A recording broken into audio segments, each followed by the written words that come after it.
Hey there, ladies and gentlemen, and welcome back to yet another episode. On today's show, we're going to be taking a look at POW, Prisoners of War, for the NES, which was released by SNK in 1989 as an arcade port of the popular beat-em-up.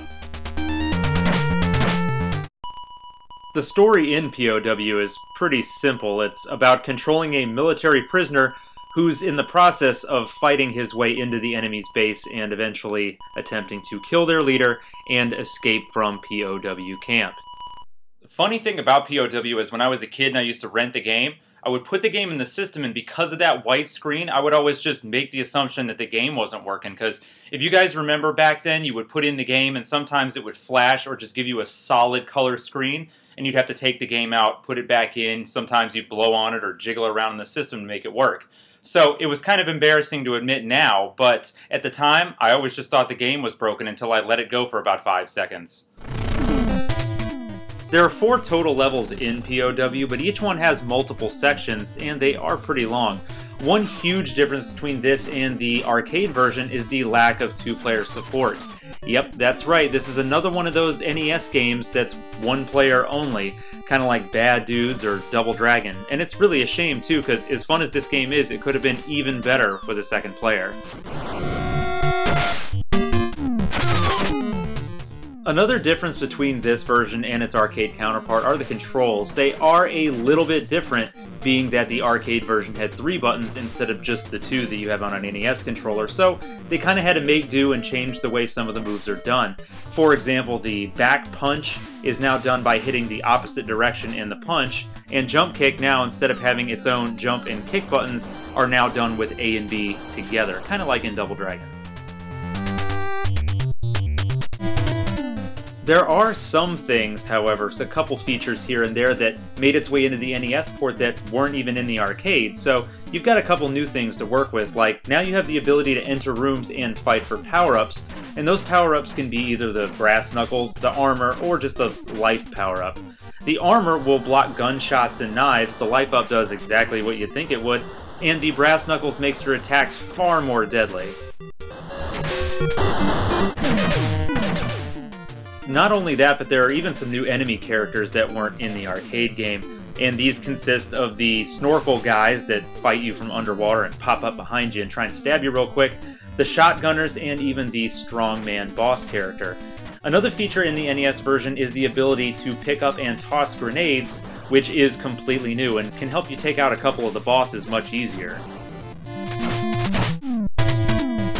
There are other weapons you can pick up too, like the knife, which can be thrown at enemies for an easy one-hit kill, and the machine gun, which does have limited ammo but can be extremely useful when you line up enemy characters in a row. If you can do that, and manage to do that and conserve your ammo, it'll only take 1 shot to take out the entire group. Oh, and here's a neat little trick for the first boss to help make that fight a lot easier. If you're willing to conserve a little bit of ammo in your machine gun, maybe 5 or 6 shots, if you do that and then get to the first boss, just hang tight at the top of the screen and fire a couple rounds into it. Kills it instantly. You don't have to worry about taking out any of the enemies or throwing grenades at it.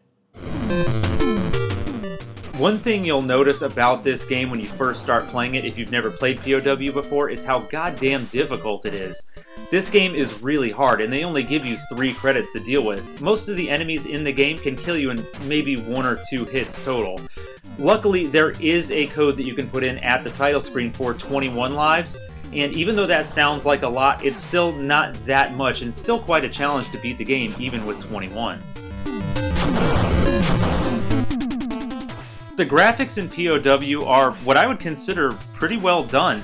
There's really not a lot of flicker or anything like that here, and while I do wish there was a bit more enemy variety, since you're basically just fighting the same soldier guys over and over and over again, the characters themselves are pretty well detailed and they animate nicely, and all of the stages are very different looking and all have a unique style to them. Probably my favorite thing about the game, and the one thing that comes to my mind whenever I hear anybody mention it, or whenever I'm even thinking about it, is just how excellent the soundtrack to this game is. Every stage's theme is really well done and memorable, and I especially love the Stage 2 music and all of the music that you hear when you go inside the rooms to fight for items. Also, the sound effects themselves are really well done and sound great. So that's POW Prisoners of War on the NES in a nutshell for the most part. It's a really fun, good single-player beat-em-up, although it is frustratingly difficult, but you can use that 21 Lives code to make it a bit more palatable. I have to say, I highly recommend picking up POW if you've never played it before. If you've ever played the arcade version and haven't played the NES port, it's pretty reasonable, not a very expensive game. You should be able to get it for just a couple of bucks, and it should satisfy pretty much any fan of beat-em-ups on the NES. As always, guys, I'd like to thank each and every one of you for watching and subscribing, and commenting for that matter, and until next time, stay classic.